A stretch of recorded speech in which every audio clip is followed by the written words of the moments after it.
Bacaan Injil hari ini diambil dari Injil Lukas bab 18 ayat 9 sampai 14. Perumpamaan tentang orang Farisi dan pemungut cukai. Dan khotbah yang akan saya bawakan saya beri judul Pertobatan adalah kunci kerendahan hati.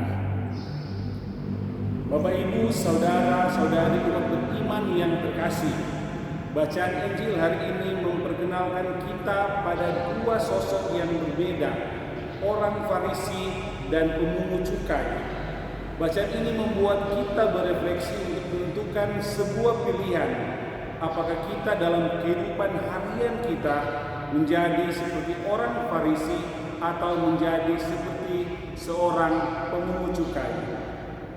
Satu pernyataan yang menarik bagi saya dari seorang pemungut cukai dalam bacaan Injil hari ini. Seorang pemungut cukai berkata, "Ya Allah, kasihanilah aku orang berdosa ini."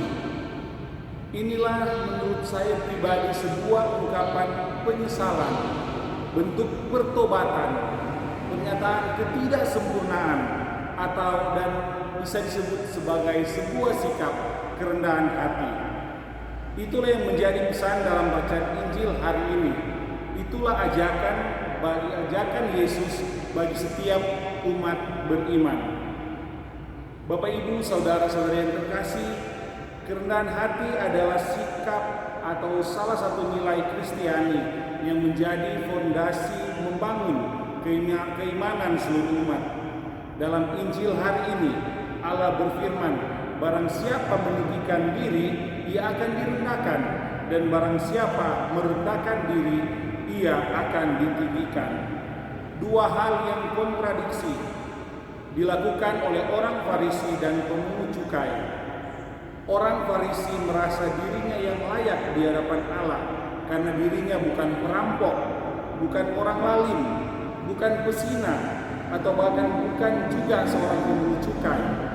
Orang Farisi itu dengan penuh kesombongan mengatakan kepada Allah dirinya berpuasa 2 kali seminggu dan memberikan 1/10 penghasilannya kepada Allah.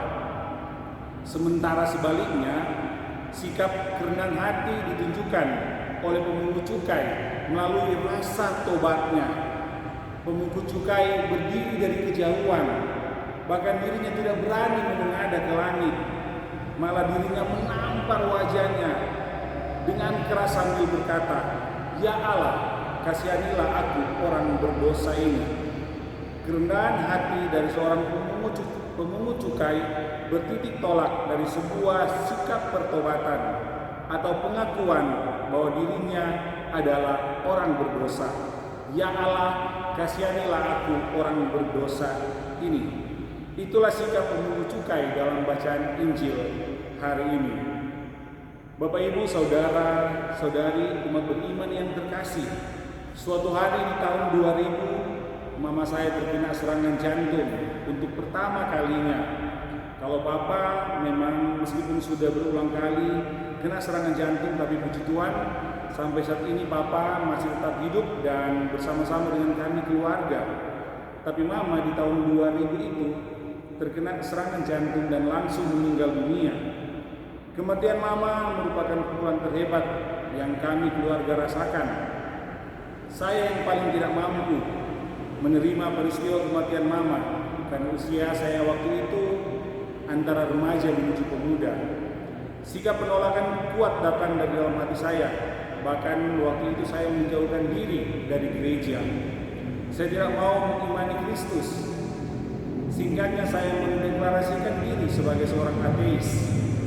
Masa remaja ialah masa di mana seorang anak muda mengalami kesulitan mengatur emosinya. Masa-masa kelam itu diisi dengan perkelahian, mabuk-mabukan, judi, dan bermacam-macam tindakan kriminal lainnya. Kalau ada yang bicara tentang Tuhan di samping saya, secara spontan saya langsung menghajarnya. Jangan dia bicara Tuhan kepada kita. Nah, ada Tuhan Yesus. Kalau Tuhan Yesus ada, Tuhan Yesus akan ambil. Tapi mama sampai meninggal dunia. Itulah pernyataan yang terlontar dari mulut saya. Karena perbuatan kasar saya, banyak teman seangkatan sudah tidak mau bergaul dengan saya. sehingga saya hanya memiliki teman baru dari lingkungan pergaulan yang nakal. 2 tahun saya hidup dalam lingkaran gelap itu, sehingga pada tahun 2002, tepatnya 20 tahun yang lalu, dengan bantuan keluarga juga niat dalam diri mau berubah, akhirnya untuk pertama kalinya saya kembali masuk gereja dan ikut perayaan Ekaristi.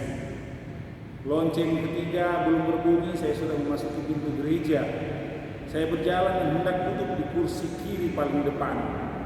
Saya mendengar ada beberapa umat yang bercerita, "Napa, anak panjang so masuk gereja."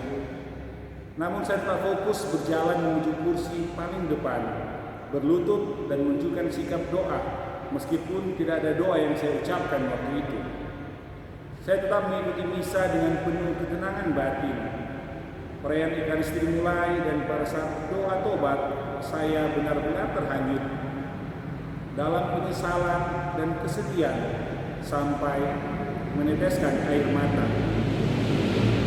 Saya berseru dalam hati, "Ya Allah, ampunilah saya orang berdosa." Kalimat itu berulang kali saya sampaikan sebagai bentuk pertobatan saya. Dan puji Tuhan, sejak peristiwa itu sampai detik ini, saya tetap menjadi orang yang aktif dalam kehidupan gereja dan berusaha tetap berbuat baik bagi orang lain. Bapak Ibu, saudara-saudari beriman yang terkasih, itulah pengalaman pertobatan saya yang dapat membuka pintu kerendahan hati, di mana dulu sudah 2 tahun saya tidak mengenal apa itu kerendahan hati. Allah dalam bacaan Injil hari ini mengatakan sesungguhnya orang ini pulang ke rumahnya sebagai orang yang dibenarkan Allah dan orang lain itu tidak. Banyak orang Farisi masa kini yang ke gereja hanya menganggap sebagai rutinitas saja, sehingga tidak mengandar diri pada sikap pertobatan seperti yang dialami oleh pemungut cukai. Sikap pertobatan menjadi hal yang fundamental dalam gereja Katolik. Makanya dalam gereja Katolik ada sakramen pertobatan atau pengakuan dosa. Perial pertobatan sebagai orang Katolik juga diatur dalam undang perintah gereja. Mengaku dosalah sekurang-kurangnya sekali setahun, dan itu wajib dilakukan minimal pada masa Prapaskah atau masa Advent.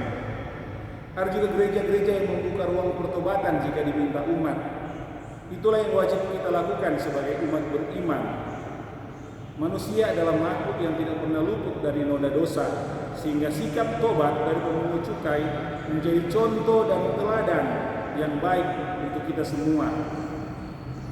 Semoga sikap pertobatan dari pemungut cukai mengantar kita semua pada sikap kerendahan hati. Kalimat kunci untuk menjadi refleksi kita bersama sesuai dengan apa yang difirmankan Allah dalam Injil hari ini ialah, barang siapa meninggikan diri, ia akan direndahkan, dan barang siapa merendahkan diri, ia akan ditinggikan. Maka teruslah menjadi murid Kristus yang selalu rendah hati, tidak sombong dan bermegah diri. Dan Injil hari ini juga mengajak kita agar sikap pertobatan seperti pemungut cukai hendak terus dilakukan apabila kita telah jatuh ke dalam lumpur dosa. Rahmat Allah menyertai kita semua. Semoga demikian. Amin.